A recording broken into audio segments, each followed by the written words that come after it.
Hi guys! We finally have a dry sunny day, so I thought I would take you on a tour of our French farmhouse garden. Now, we bought the property about 5 months ago, so this is still very much a before tour. And I thought I would take you around and show you kind of where we're starting and talk to you about some of our plans for the garden. Okay, let's get started. So this is the end of our driveway, and the first thing you come to if you duck underneath this big bay tree is this 17th century bakery that I showed you in a previous post. Now, it's made out of stone, and parts of it are like a packed mud material that seems to be very traditional for this area, and we have plans to fully restore the building. And I will just take you inside. So as I said, this was an old bakery, and as such, it has the old fireplace ruins in the back, which we hopefully will restore. And then we just think this would be a really cool place to stick a table and to be able to have meals outdoors on nice days. So this building was absolutely covered in ivy, and you can see there's ivy here on the hillside that I still need to deal with. So this year we're working on removing all of the invasives from the building and then just getting it dried in. There's some roof damage that we need to deal with, so we at least want to make sure by the end of this year that the building is secure and there's not going to be further damage while we work on restoring it. Okay, now we continue this way down the driveway.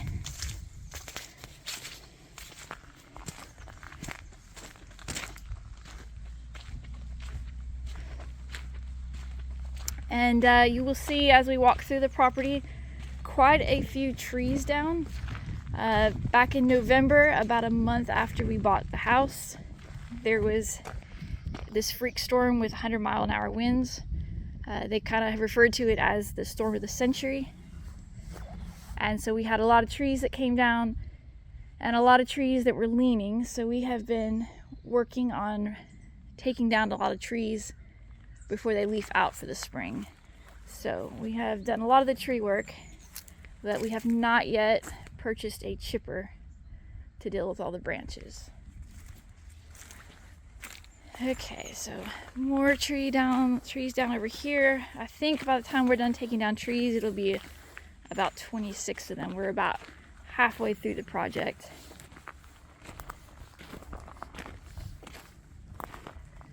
Okay, and so the next thing we come to is this area that I showed you on a previous video. This is our secret garden.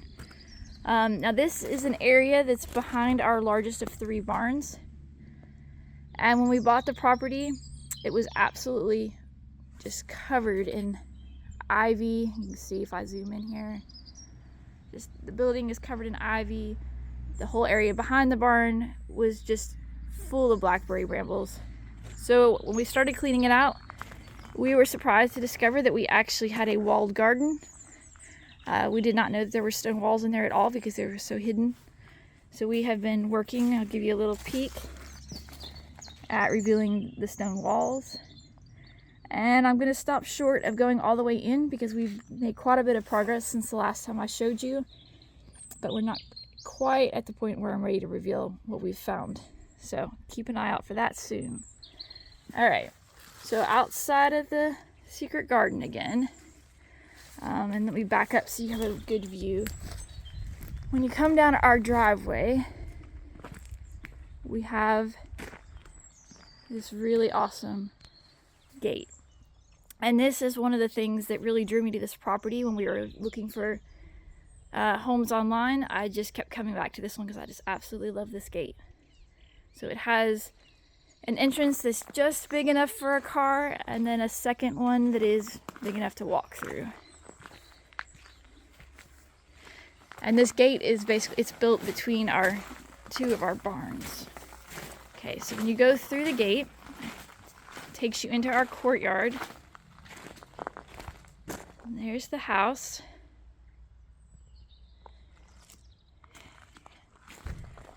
Now, this property, as I mentioned, has a total of 3 barns. So I will just walk up this direction and turn around so you can see them.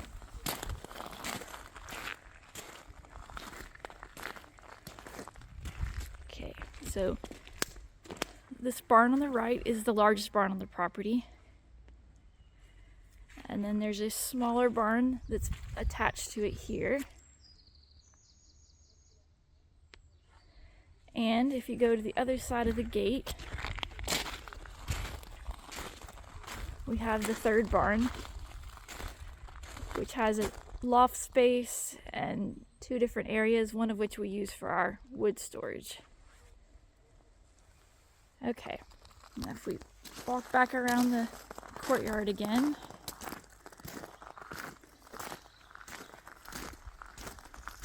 this property has 2 wells.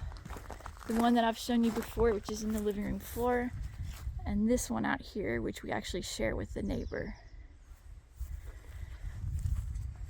And there are quite a few flower beds on the property with perennials, but a lot of them are the beds are full of nettle and other invasives, blackberries, ivy.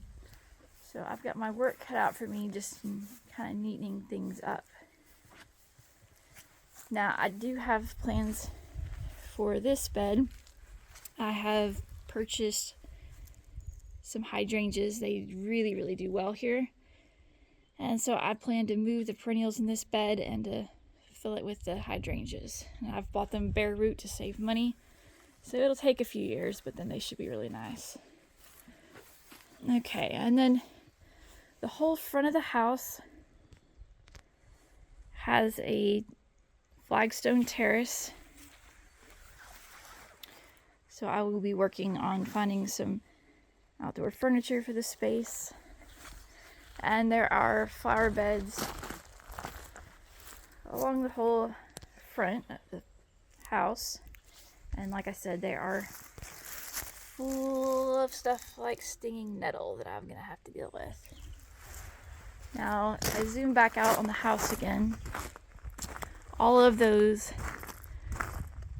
vines that you see growing right now that are bare since it's March are wisteria. And so they will soon be leafing out and be covered in just beautiful purple flowers for the majority of the growing season. So I will definitely update you guys when that happens, because it's beautiful. It's what makes the house. Okay, so if we continue this way,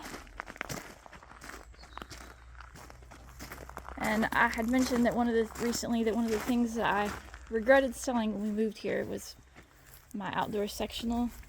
And right after I told you guys that, we found a few pieces of outdoor furniture. So very happy about that. Okay, and then this area that we're about to enter is the orchard.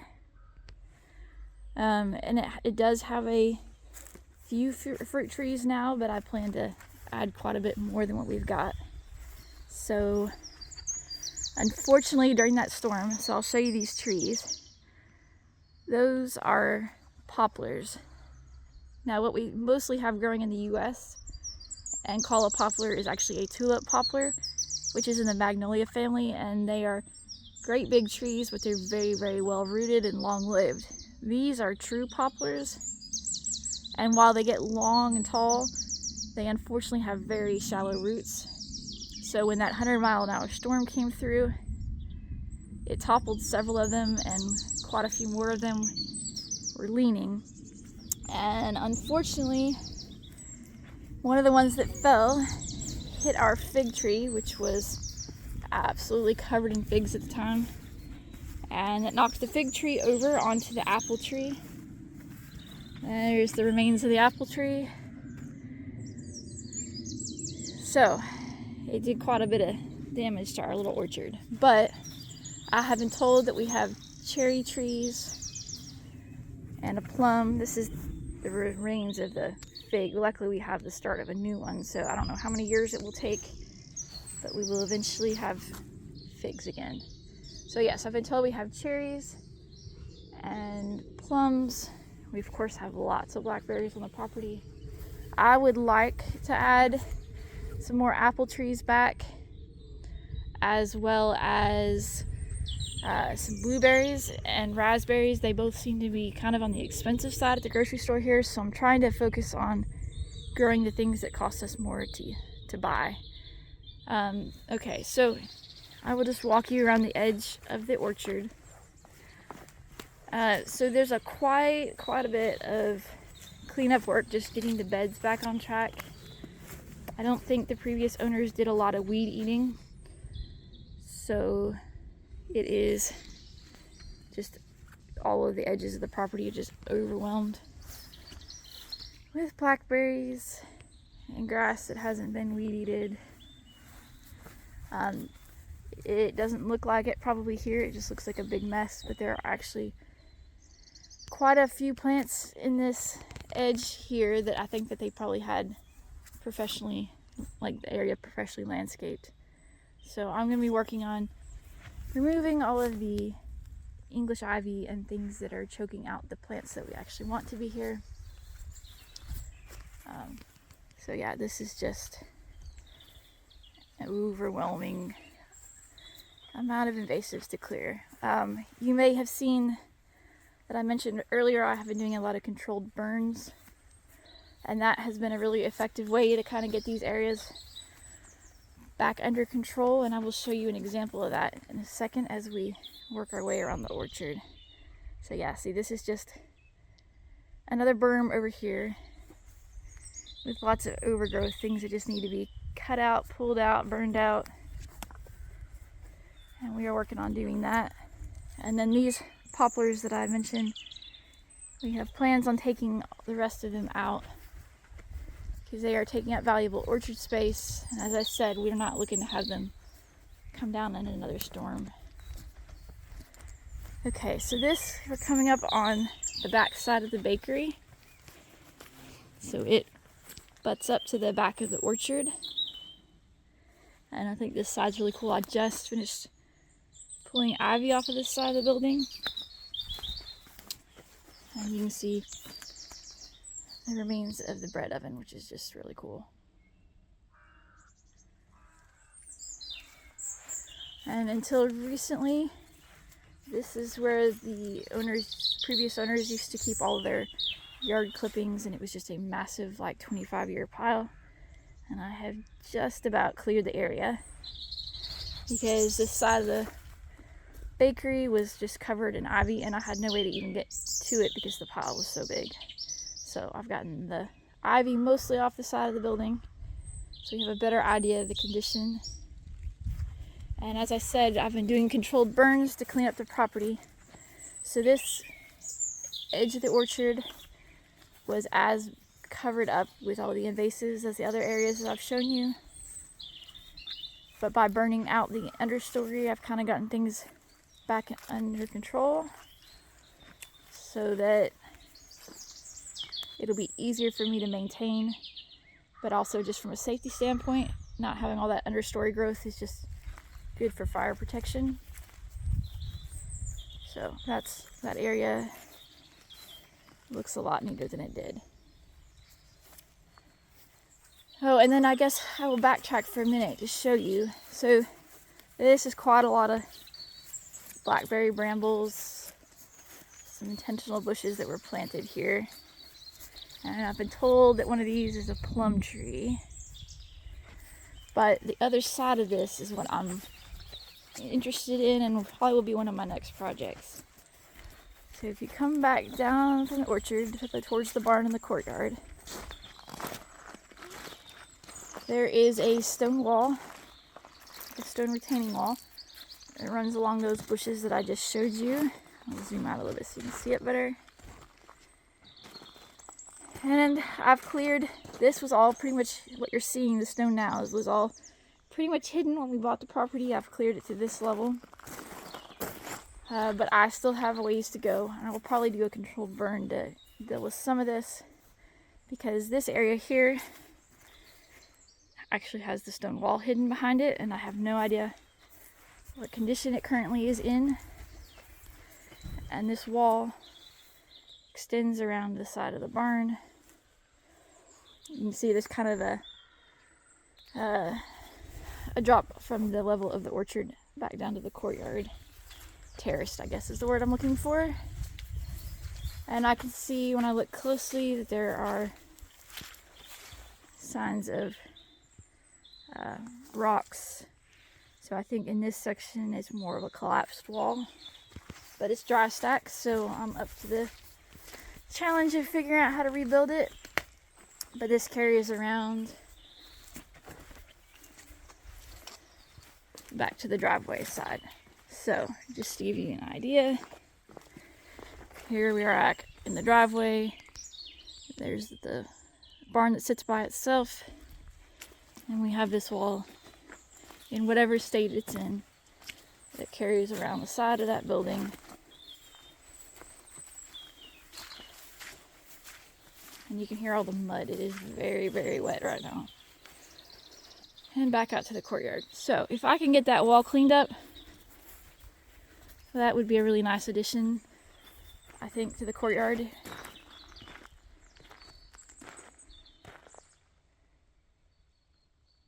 And I haven't decided yet whether these bushes will stay. I'm being a little bit practical. I'm sort of in the mindset that if it's in the orchard, it ought to be providing us with food. So at some point that could become a good spot for blueberry bushes. We'll see. Okay, so back to the orchard. And then you get over here on the side of the house. And this entrance right here with the stone pillar takes you around to the Gite. And I did a video about that in the past if you've not seen it. But if you didn't watch it yet, basically a Gite is like a little self-contained apartment that would either be attached to your house or in a separate building like a converted barn or something along those lines, that you would traditionally rent out short-term for like tourists, vacationers. So we have a Gite on the side of our house, and right now we do not have any intention of renting it, but I do like knowing that we have the option. So there's the Gite and its entrance, and the shutters are closed on the door right now. But it has its own separate driveway,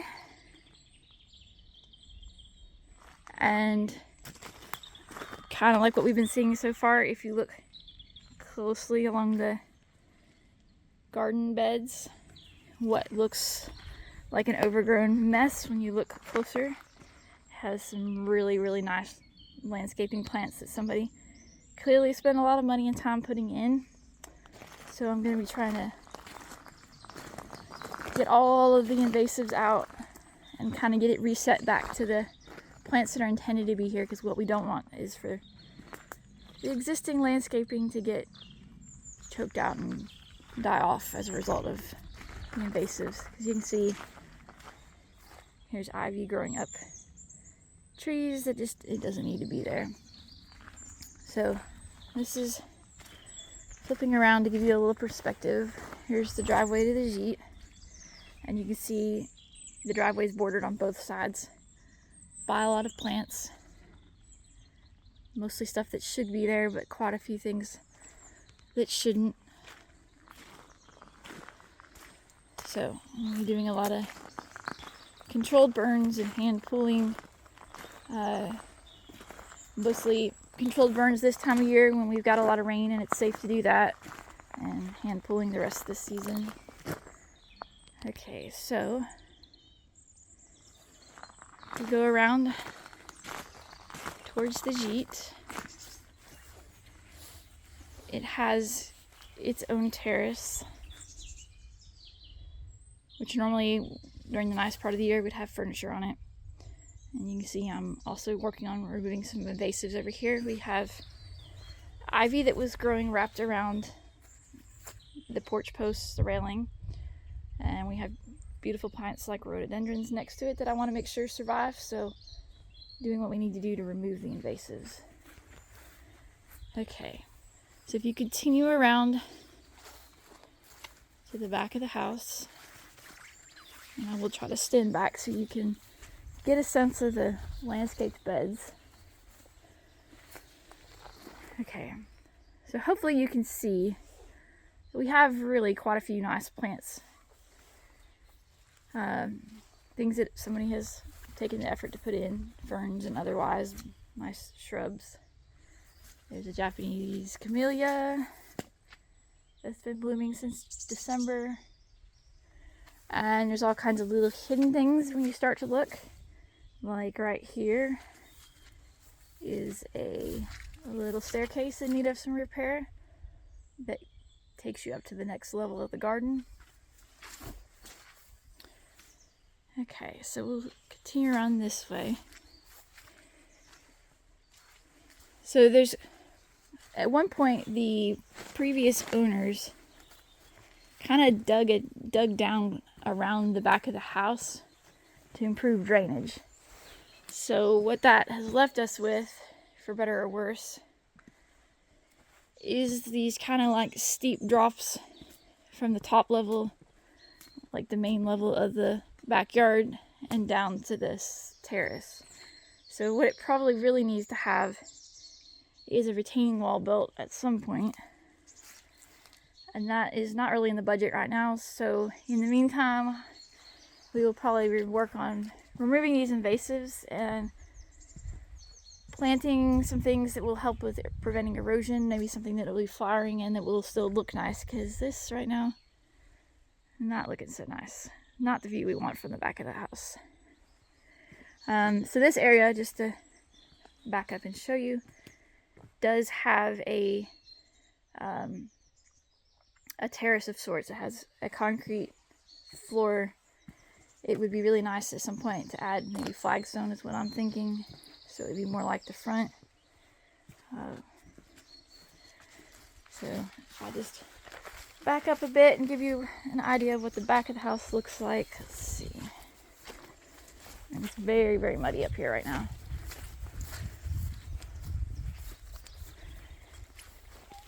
Okay, so here is the back of the house, and I'll back up just a little bit more.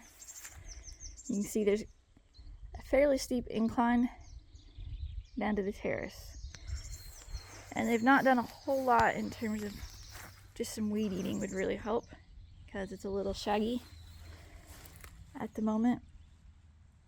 But while we're up on this main level of the yard, I will just quickly show you. So the overall property is about 2.5 acres, and it's mostly level, and we have this nice big backyard. And you'll notice that everything is green, even though it's the beginning of March, and that has been the case all winter. The grass does not go dormant here, which is awesome. So just a quick lap around the backyard. This is the area that they had been using as a vegetable garden, and they keep it covered in the winter just to keep the weeds out, so they have a better starting point. And just like in the front, in the orchard, the edges of the property are just full of invasives, and we've kind of lost quite a bit of yard because they've let that grow wild. So we're going to work on reclaiming those parts of the yard. Here's some pretty mimosa tree, and you'll see I've actually been working on burning out ivy back here. So this area that is kind of like a dirt patch is areas where I've already worked on removing the ivy, and I will be continuing to remove all the ivy back here. So nice big backyard.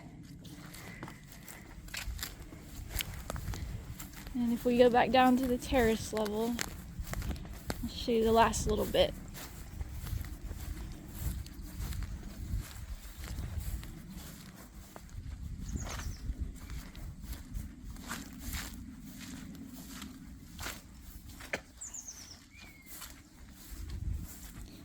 Okay, so back down to the house in the terrace. And just to give you perspective, this is the kitchen here. And so you'll see in this hillside, there's kind of a really rough staircase that we'll be working to improve. And my intention, since the kitchen is right here, is to turn this area at the top of the staircase into my herb garden.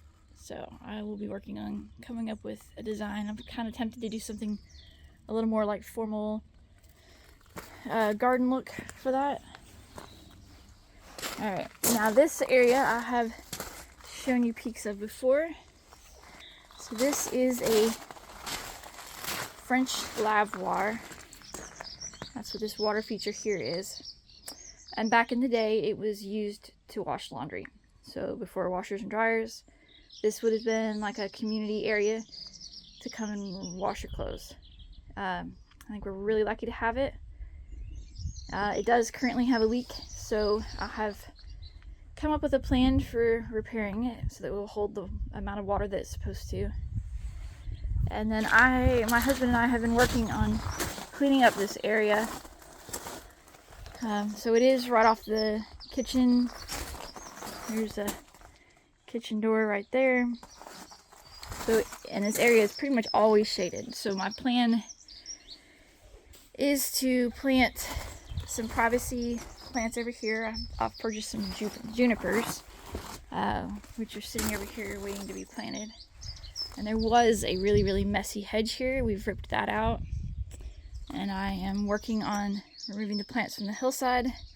Like I said, a lot of this hillside could really stand to be terraced. But this area over here is not quite as steep as the other area I showed you. So I'm going to start by trying to plant some erosion control. Things that are going to flower and look really nice and just kind of take over the hillside. So I am working on removing everything that is there around the rainy weather we've been having. And then you can see there's a lot of standing water in the gravel. And that's because there is a liner underneath the garden that's preventing it from being permeable. So I'm going to work on taking that up and putting the gravel back after that. So lots of areas in the garden to work on. But I think it's going to be a really nice space. And I think it'll be fun to work on over the years. And I will plan on keeping you updated as we make progress on the various spaces. I should have a update soon on this secret garden and hopefully another one on this lavoir garden once we get it planted out. So, thanks for taking the time to watch. And we'll have more updates for you soon. Thanks.